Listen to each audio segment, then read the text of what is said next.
Mm. All right. Hi, everyone, and welcome to another session of our Career Mentorship webinar brought to you by Thrive Aid. Now, my name is Priscilla Cholo Mziamba, and I'll be your moderator for today's session. Now, if you're just joining us for the first time or you haven't heard of Thrive Aid and you're wondering what Thrive Aid is about, basically, we are a youth-focused nonprofit organization whose focus areas are education, mentorship, and mental health. Now, our mission is capitalizing on the abilities of young people to achieve success and actualizing their potential. And now we are concluding this year. It's been quite a long year. This is December 2024, and I think a few months ago, I thought we wouldn't get here. But I think congratulations to both you and I for making it this far. Now, many of us at this point are thinking about what we've been doing this year, whether we've achieved the goals we had set out for this year, or some of the things that we haven't achieved. And others are also looking into 2025. What are you planning for the year that is coming ahead? And luckily, Thrive Aid has brought to us this lovely initiative where we are going to discuss goal setting and the importance of goal setting. Now, before I introduce my speaker, we are first of all just going to look or get a bit of an icebreaker from him. Okay, so he will answer a question for us about what he expects in the coming year, and we are going to pick it up from there. Thank you for joining us, Eunice Mazwarira. If you could please just mute your mic. Oh, yes, Brother Kaika said that he's not coming. Hi, Eunice. Are you able to mute your mic? Okay, thank you. Bye-bye. Is it okay to switch it on? Eunice? Yeah.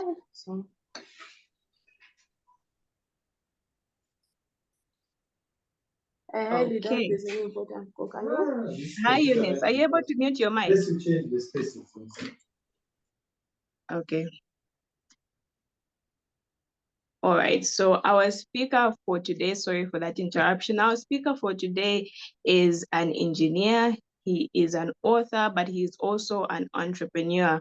And here at Thrive Aid, we aim to bring up conversations and expert insights to the table. Now, speaking of expert insights, our speaker for today is no other than Mr. Francis Mwamba, who I'm not sure if his camera is on. Mr. Francis, welcome to this webinar. And in just about 30 seconds or less, are you able to give us just a brief introduction of who you are and what you do? Welcome. Thank you so much, Priscilla. Thank you for this opportunity. I'm hoping our network our interaction won't be interrupted by the network today. Yeah, so a brief about me. Francis, like you mentioned, is an entrepreneur, an author, and by qualification, an engineer. So I've been doing business for a good 10 years now. Started as a student, now transitioned to full-time business. And one of my passions is investing in other people and sharing the little ideas I have, and also tools and schemes that have helped me to make progress in life, and hopefully use such tools as this platform, as Thrive Aid, to be able to spread those ideas and be able to have more people be helped in one way or the other. So it's a goal of mine actually to give back, and this is one of the ways I do this. And you asked about what I'm looking forward to next year. A number of projects continuing on the work that has been started in 2024. A number of personal projects, business projects, family projects, and be a big year, bigger than 2024. And I'm hoping to put to practice whatever will be discussed here in line with setting goals and also setting time frames and being able to follow through with them. Yeah, so I'm eager to also get to learn from this interaction and also get to share the ideas I have as well. Thank you. Okay, lovely. Thank you so much for that. Now, before we dive into the conversation, just to make this a bit more interactive and just for everyone watching to get to know you a bit better, we're going to have a little icebreaker. And the first question that I'm going to ask you is, what is your favorite number? My favorite number is there such? Anyway, I'll go for 2. I don't have a reason, but I'll pick Okay. 2. Yeah. Okay, great. So I was hoping you would go for a lower number because I only have a limited number of questions I have to ask you. So we're going to get a question from number 2, and that question is, what was your favorite subject in high school and why? Okay. So in high school, I think I enjoyed most of the subjects, but the one that was much easier for me was mathematics. Yeah, so that was my favorite subject, math. Yeah. Okay, that's interesting. I've only met so many people who love mathematics, or it was their favorite subject in school, so that's good to hear. Now, today we are talking all things goal setting. So, as I mentioned earlier, we are concluding this year. It's been quite a year. We have been looking at the things that we've achieved, things that we haven't achieved. And I think we're now just trying to put our vision boards together for next year. And so we have brought you here just to have an insightful and interactive conversation around goal setting.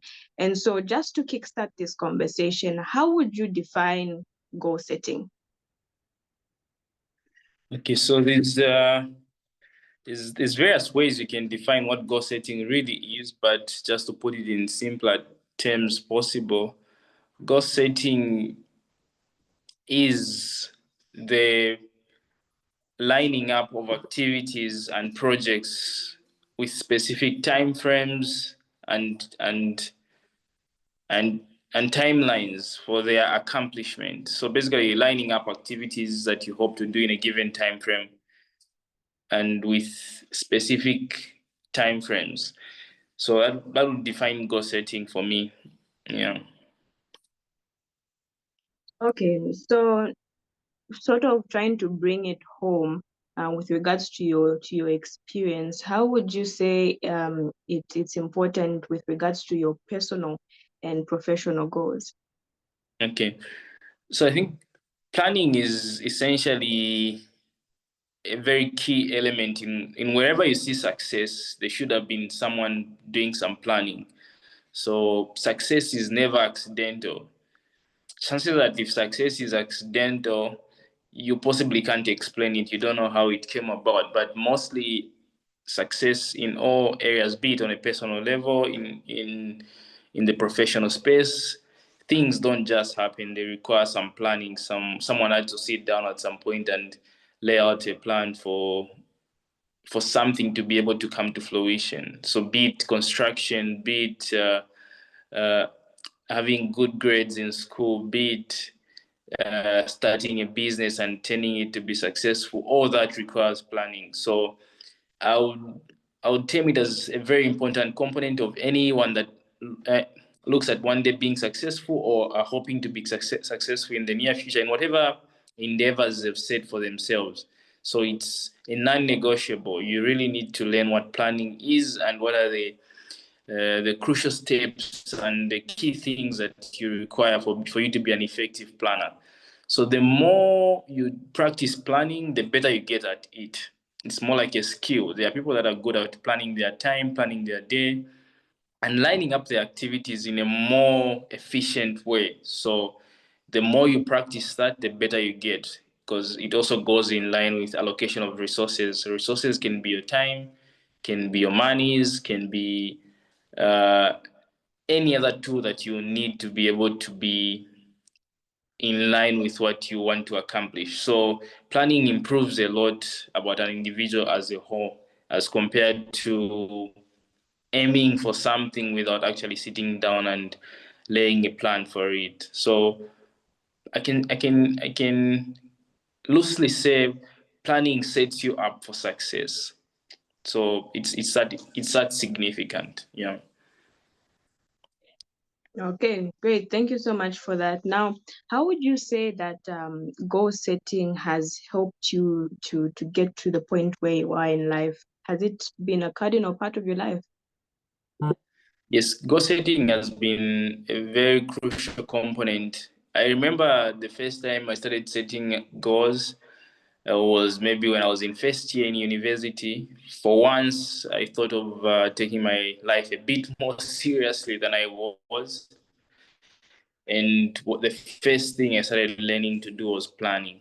And this meant I would start with scheduling my day to say, okay, at what time am I doing this? At what time am I doing that? And that's how the process for planning for me began. And since then, life has been evolving and it's been fast moving because I'm accountable to whatever I'm doing. And I know I'm supposed to be at this place at this particular time. And I'm also knowing to say, I'm supposed to use this to be able to push me towards this goal.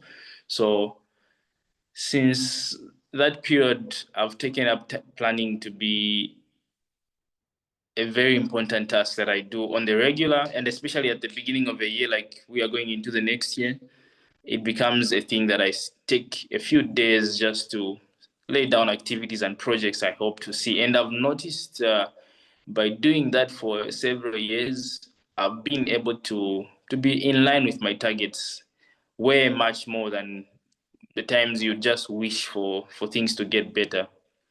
So it has really helped me in just guaranteeing that I'm moving in the right direction. I might not entirely hit all the targets I've set, but direction becomes easy to notice that you're moving in this area, you're maybe swaying away from the goal. It helps keep in check with that as well.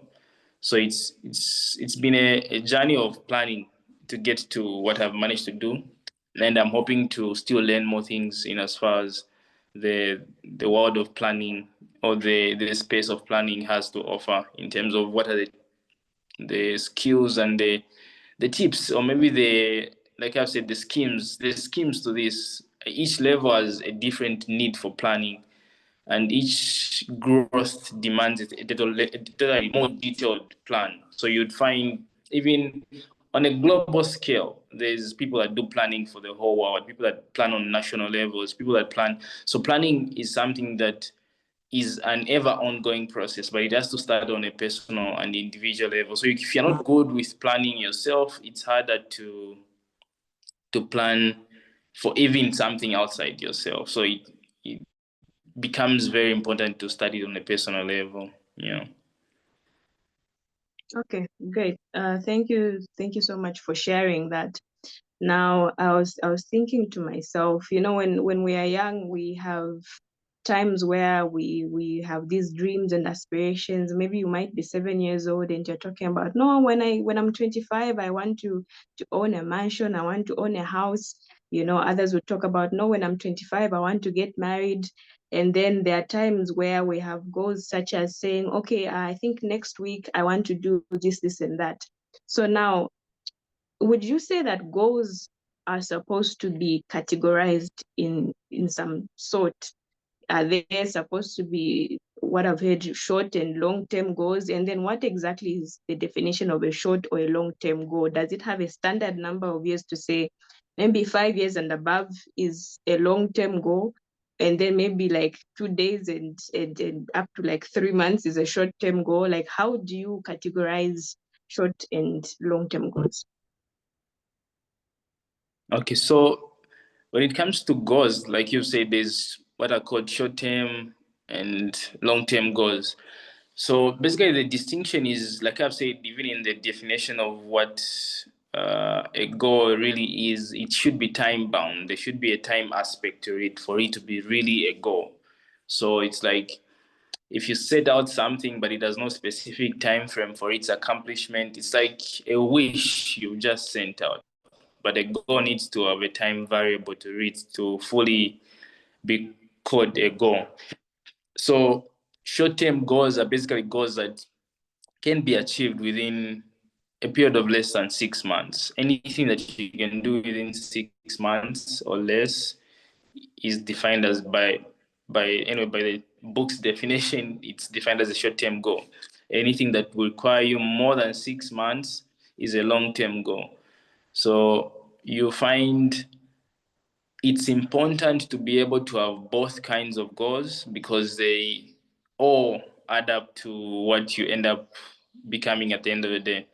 So what really helps for me in a practical sense is that you start off by projecting a long-term goal. For example, say in your academics, what is your long-term goal? Is it becoming a doctor? Is it becoming a nurse? Is it becoming a teacher? Then what is supposed to be done in the immediate if you're going to achieve that? For example, if you're in grade 12 and your long-term goal is to study medicine and become a doctor one day, you don't start looking for medical books and start studying them. No, you look at, okay, what do I need to do in the immediate now? Which is, how many points do I need to get at the end of the exams? That becomes your short-term goal. And what type of studying schedule do you need? How many hours do you need to allocate to that? So it becomes your short-term, could be goals or short-term targets that you need to accomplish to be able to add up to the long-term goal you've set for yourself.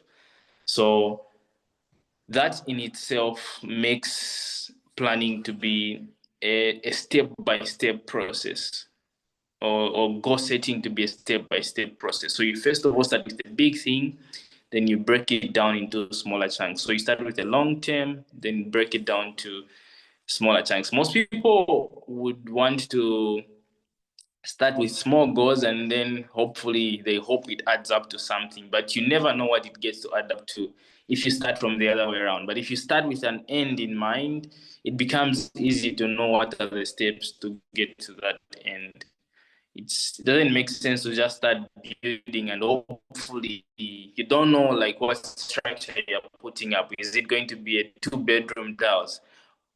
You just put up things hoping that it becomes something sensible in the end. That way, that is a recipe for failure because you'll not fully appreciate what you're going to get. But if you envision where you want to be and then ask yourself to say, what are the steps? What are the tools to achieve that? How much money do I need to set aside? How much of qualifications do I need to be able to reach at that level?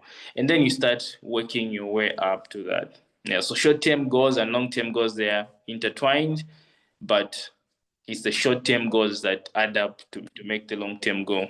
Yeah.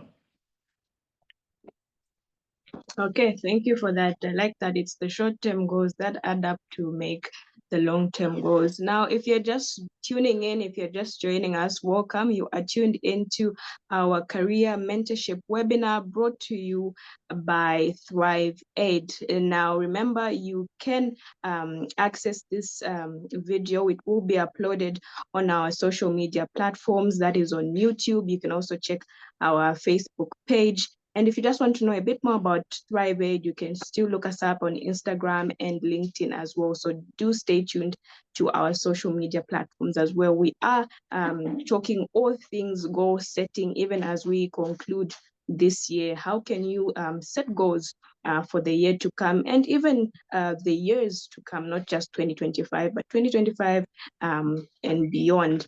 Now, I am joined by Mr. Francis Mwamba, who is giving us insights into goal setting and what it is all about. Now, back to you, Francis.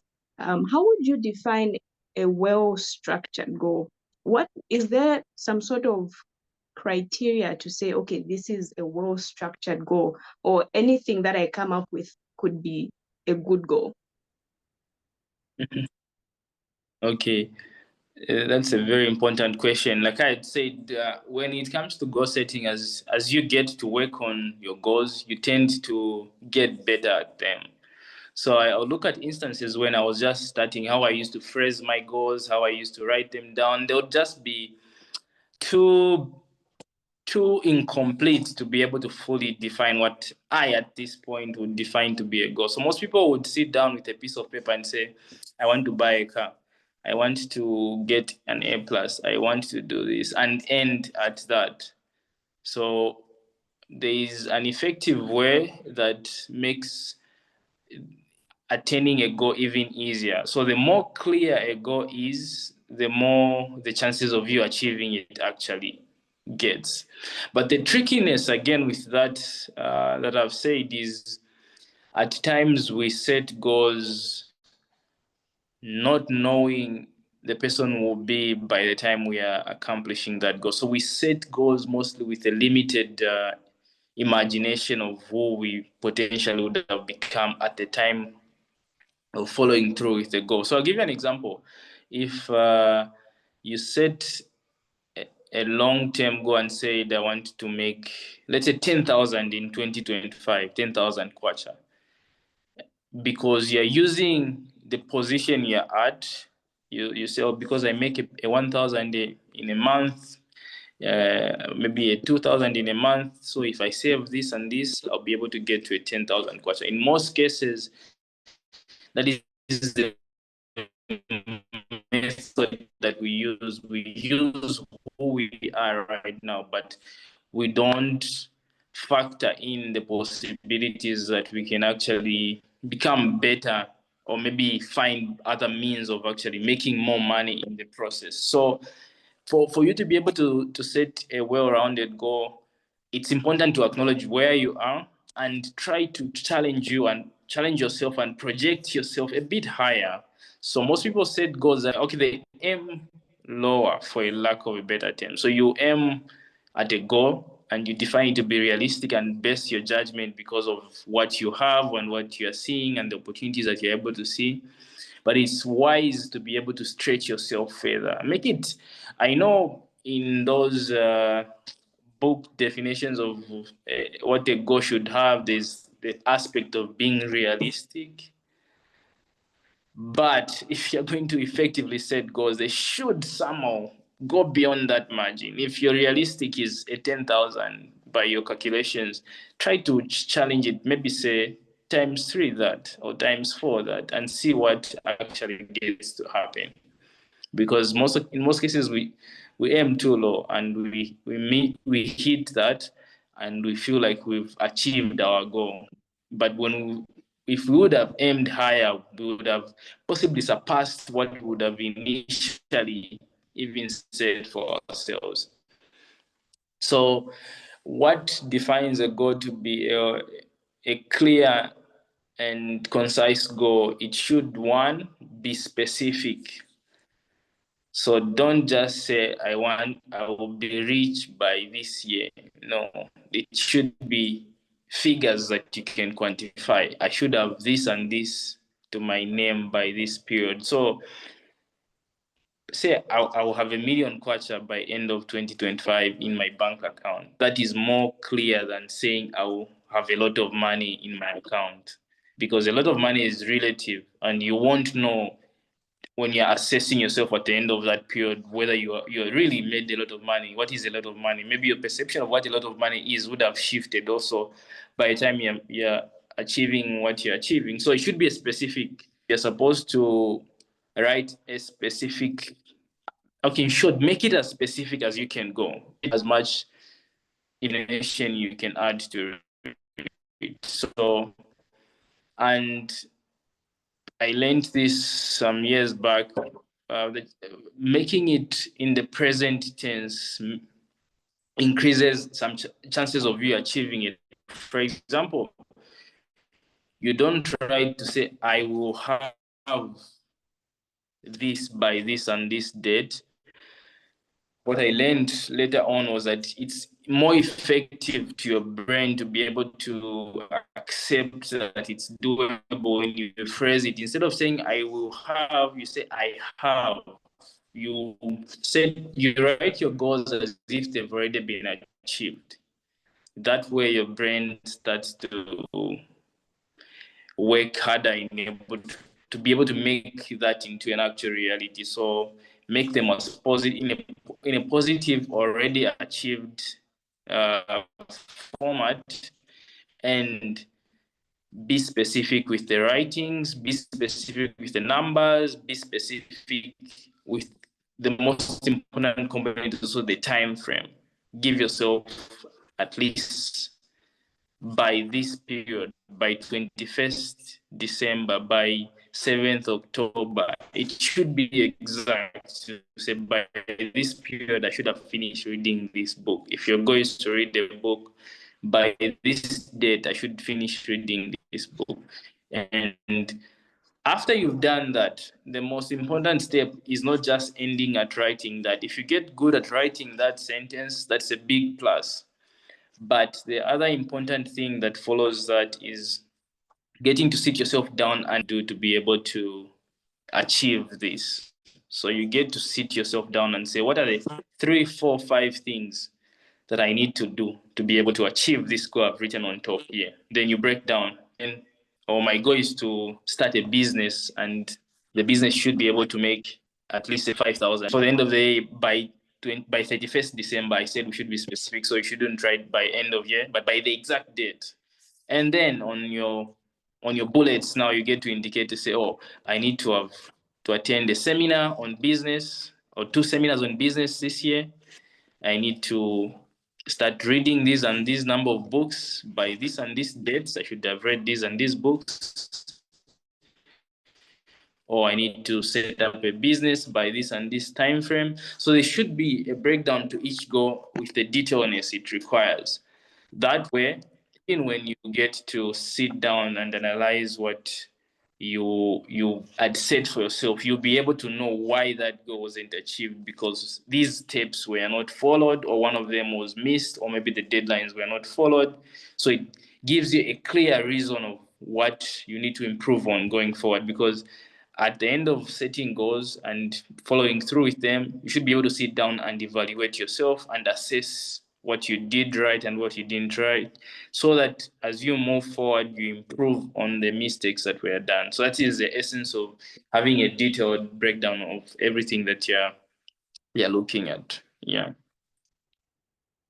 Okay, thank you so much for that detailed explanation.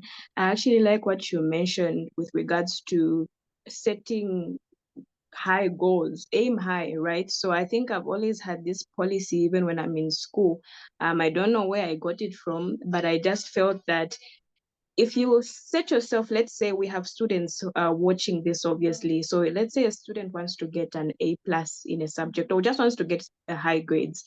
I would always encourage my friends not to aim for a C, because especially in university, we had this terminology to say umuntu ku clear, meaning someone just has to clear. So the bare minimum is okay, even a C.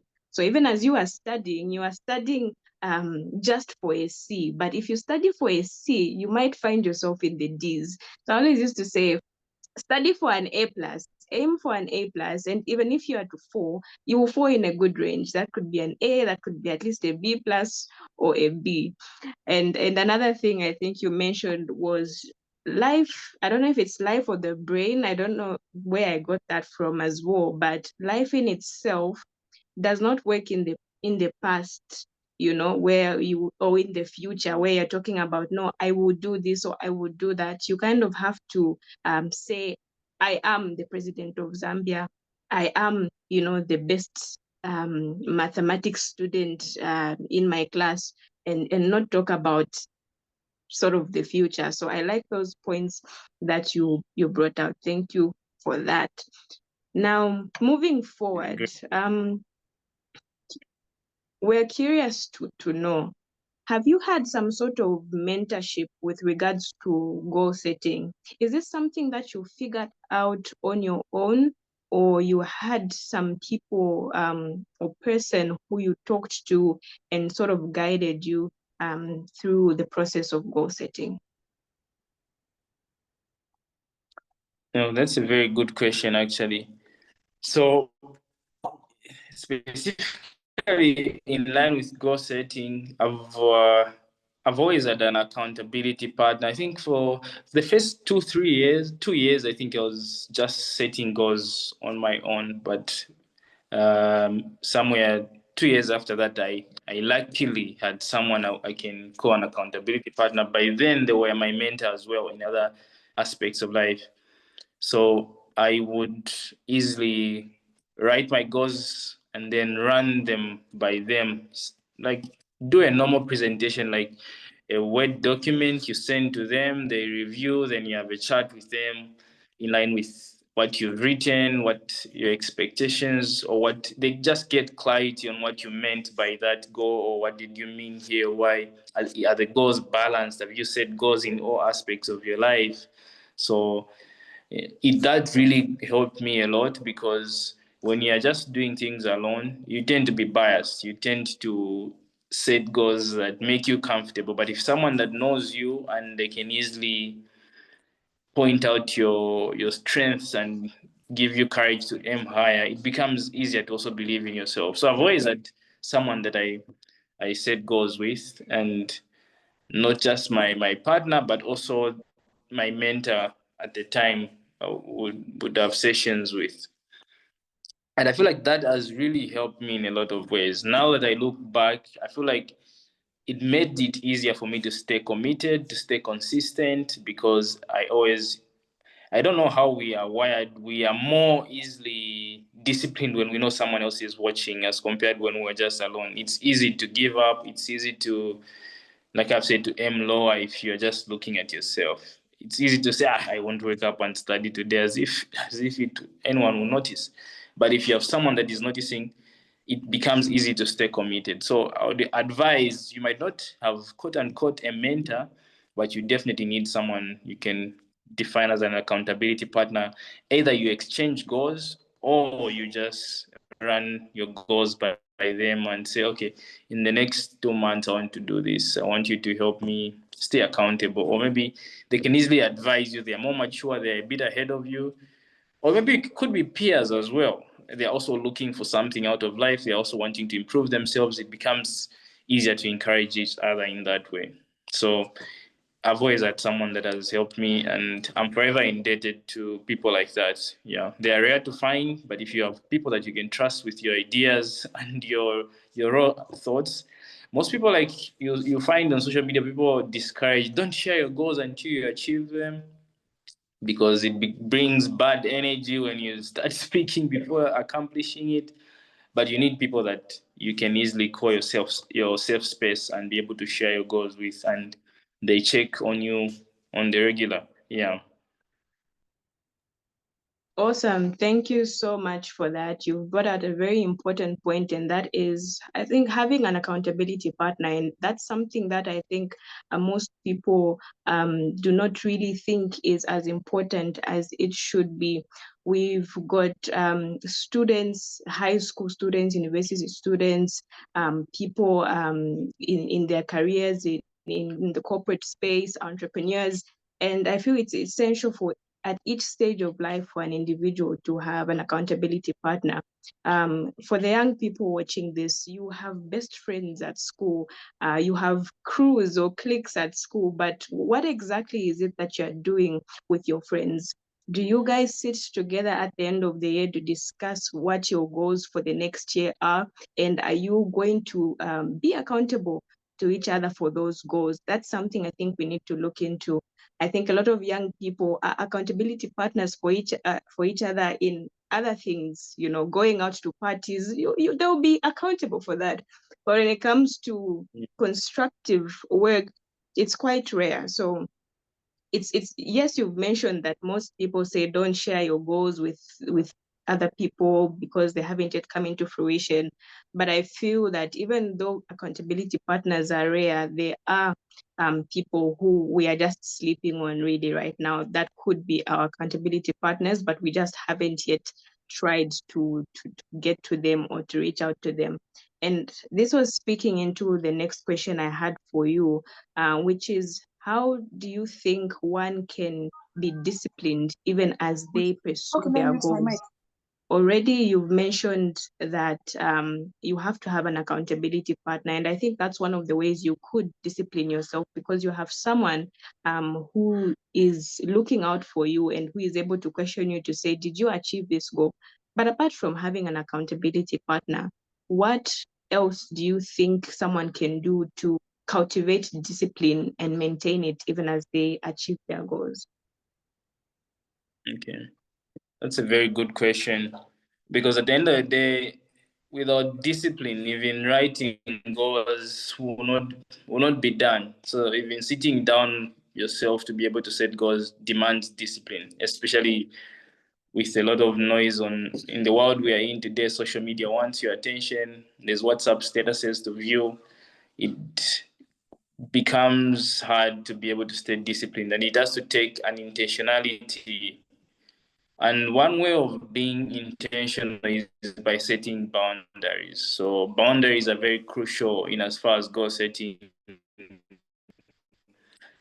goes. If you stand a chance of being successful, you need to be someone that has boundaries in almost all of your areas of your life. So I'll give seriously the time I started reading, not just for school, but also for personal development. I came up with a rule that I was calling read before social media every morning. So I even started publicizing it on my socials, and other people joined that community and we were following through with the same. So the idea for that was, before I touch my phone, before I go on Facebook, I should spend 30 to an hour reading. Could be reading schoolwork or could be just reading a book I'm reading in that time. And that really helped me cover a lot of books. There was a month, I think, with a team of my friends, we read about 20 plus books just out of using that notion. And the beauty with discipline is that the more you practice it, the more easier it becomes. It gets hard when you're just starting out, but once the momentum is built, it's easy to stay disciplined to something. So same with saving money. Before you consider spending, you should set boundaries to say, before I even remove anything for anything, the first thing I should remove are my savings, and I dash them where they're supposed to be. I put them away for that purpose. And that way you become an effective saver. And people be asking, how do you manage to save? The only reason someone manages to save is that they prioritize it, they put it on top of their budget whenever they are trying to do anything. So boundaries are crucial. Identify boundaries in everything, be it in your relationships, be it in your academics, be it in your business. For example, in business, it's important to have boundaries of how money moves around the business. Just because it's your business doesn't mean you can walk in and get money and use it for something else, or even a relative can come in and do this. There should be boundaries. People should know to say, this is a no-go area because this person doesn't allow this. Could be even boundaries that you can communicate to others, be it your friends. They should be able to know to say, oh, so and so hours I cannot chat with this person. Maybe they're doing something with their time, because it's a boundary that also involves them. But boundaries, even on a personal level, are very crucial, because you can only do so much without setting those boundaries. Things are always moving and they require your attention. Until you say no to this and yes to that, you'll not be able to accomplish much. And also, one thing that also helps build discipline apart from boundaries is understanding the reward of what you're working on. So it's important to be able to sit down and say, okay, what are the gains if I do this or I don't do this? What am I losing out? What am I gaining? That way your mind is able to pick. So if you know, for example, like, I need to stay disciplined, I need to stay away from drinking, you should be able to understand what are the consequences of you not doing that, or what are the benefits of you doing that. And you should be able to weigh both ends and be able to pick what really works for you. So if you know you have a weakness in an area, like I've said, also the idea of an accountability partner still comes in. You can easily communicate with someone you trust to say, I have this weakness, can you help me stay in check? Whenever maybe I want to start overspending, there should be someone that can tell you, say, no, you should run a spending by me before it's done, so that I advise you if it's a good spending or it's not. So that way also it keeps you in check. Or maybe for studying, if you know that there's a person that you look up to that is committed to school, try to borrow their culture and say, whenever you're going to study, carry me along. It would take time. Maybe they study for long hours, but with time, just being around such people, you tend to pick that discipline as well for yourself. So there's a lot of ways you can build discipline, but at the bottom of it, you need to decide that I want a certain life and it will come at a price, and you should be willing to pay that price that it comes with. Yeah. Okay, awesome. Thank you. Thank you so much for that.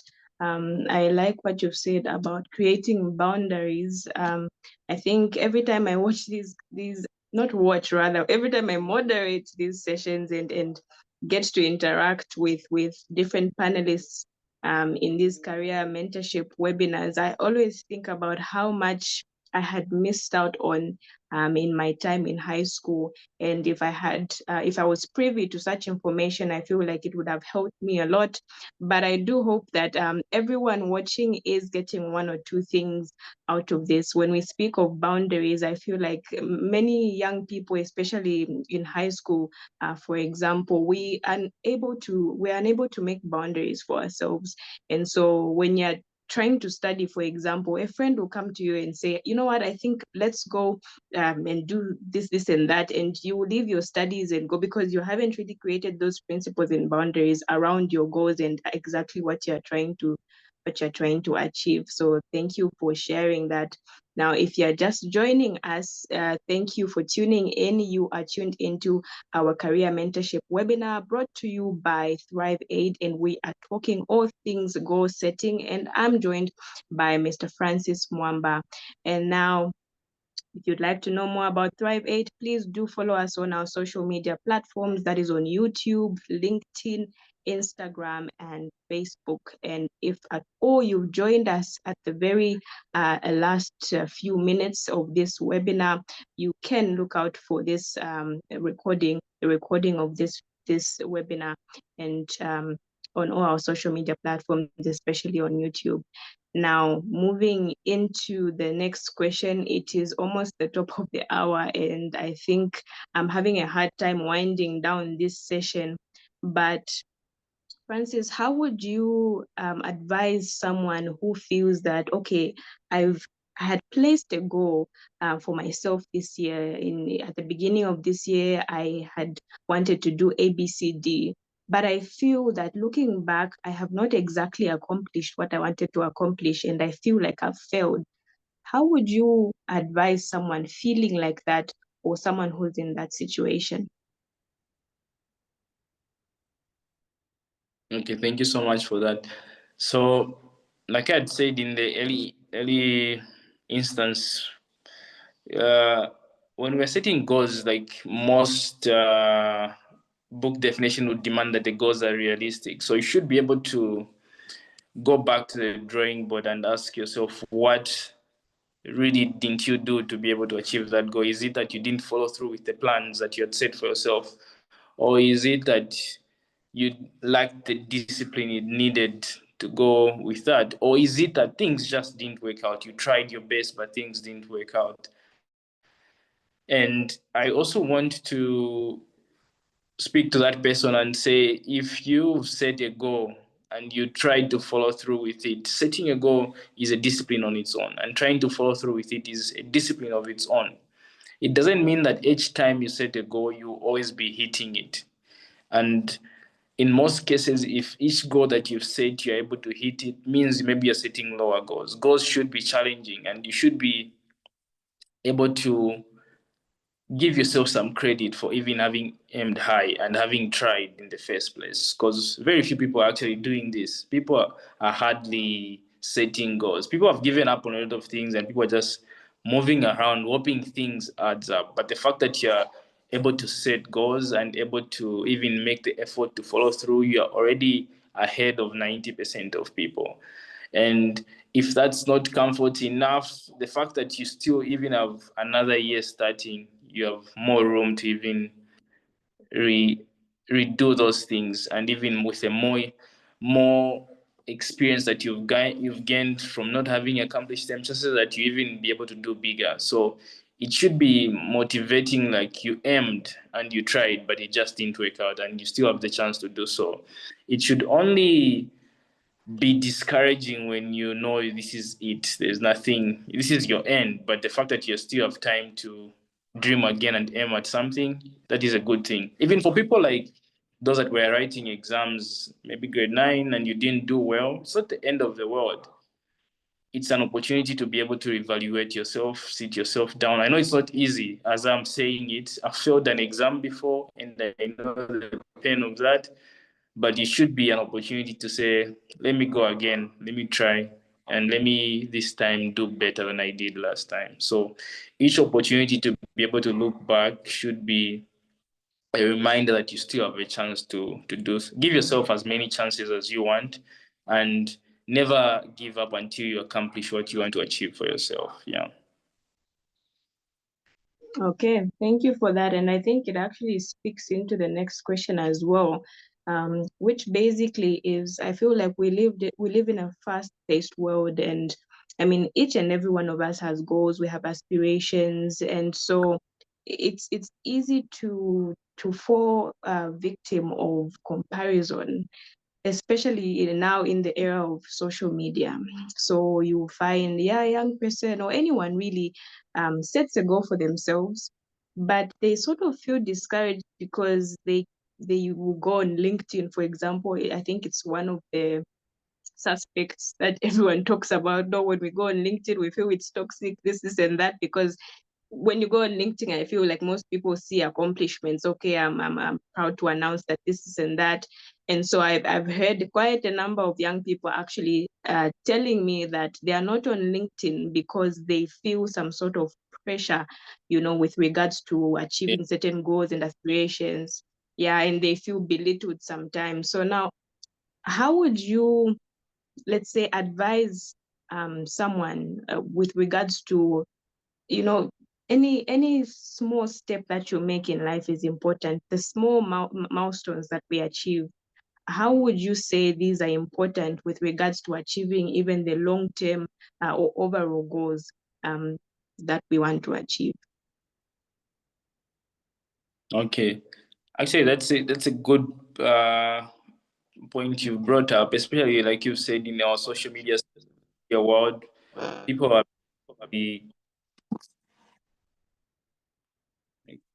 people are basically comparing what they are doing with their peers, which is not entirely bad in itself, because at the end of the day, we are competitive by nature. I feel we somehow cannot do well with entirely comparing. We always want to see how am I doing, how even our school system grades us based on what others have done as well. We are not judged as individuals, we are judged as a group.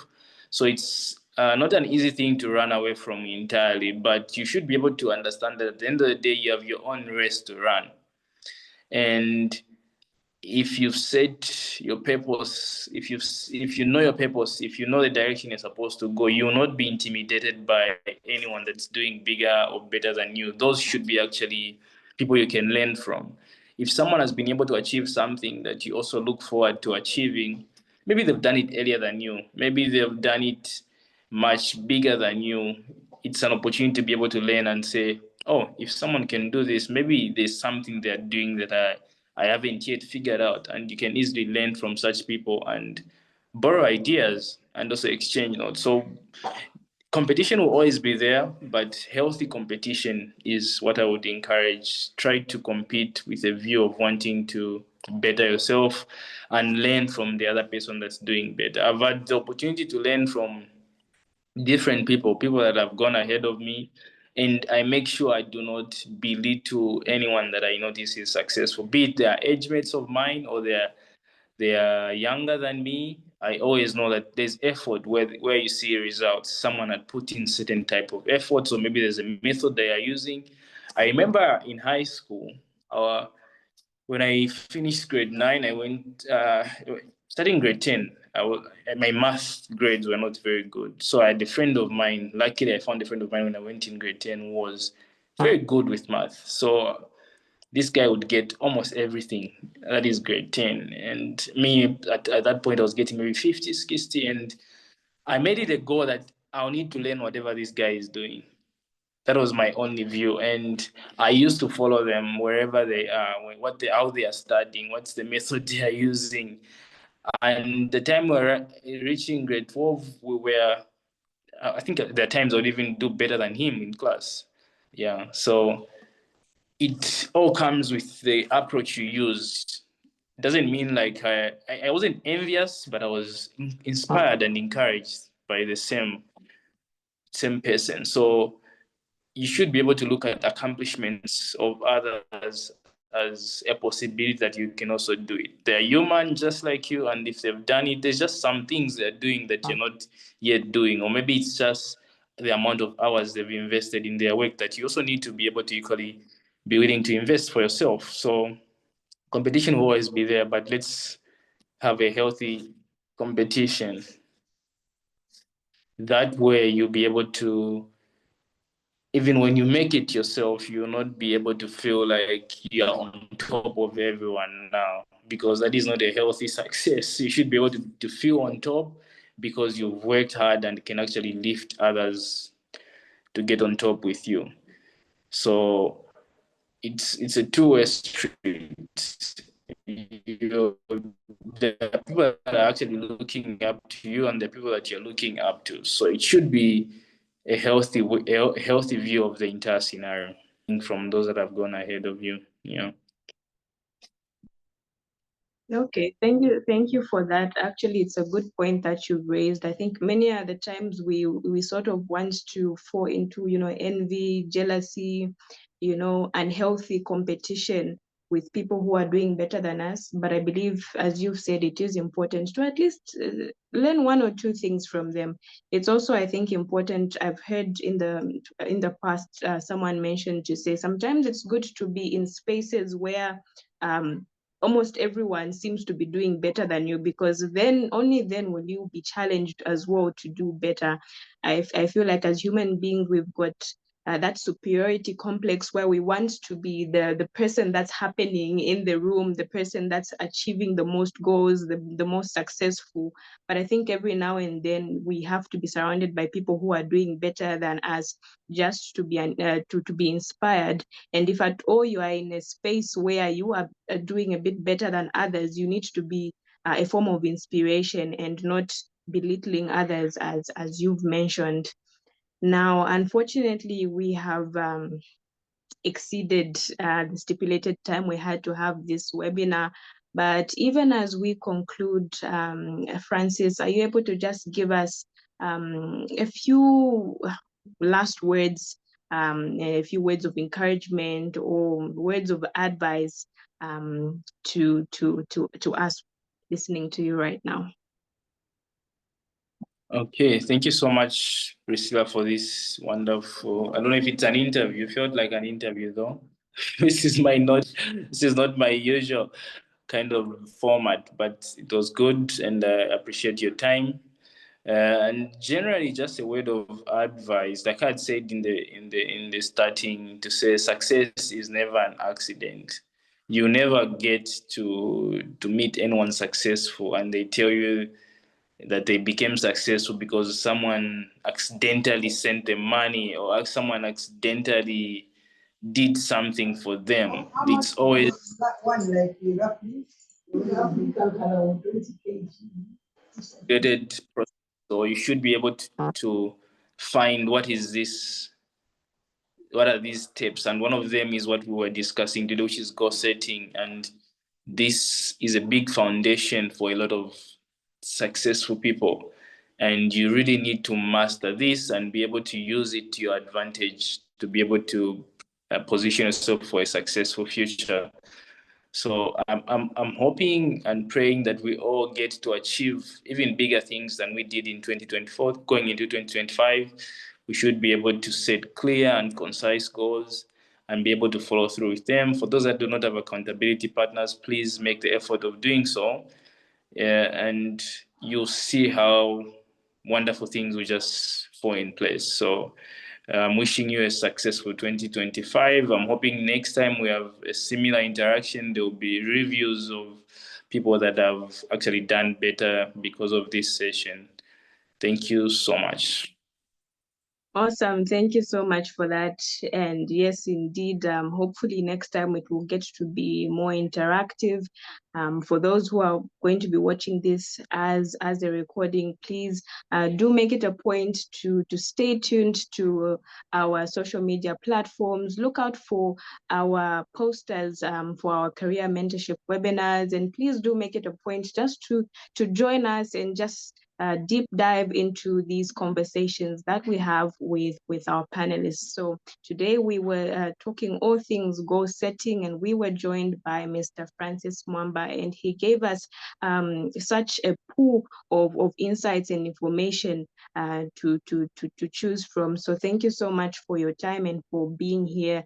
Now, even as I close this session, even as we close this webinar, just a few words.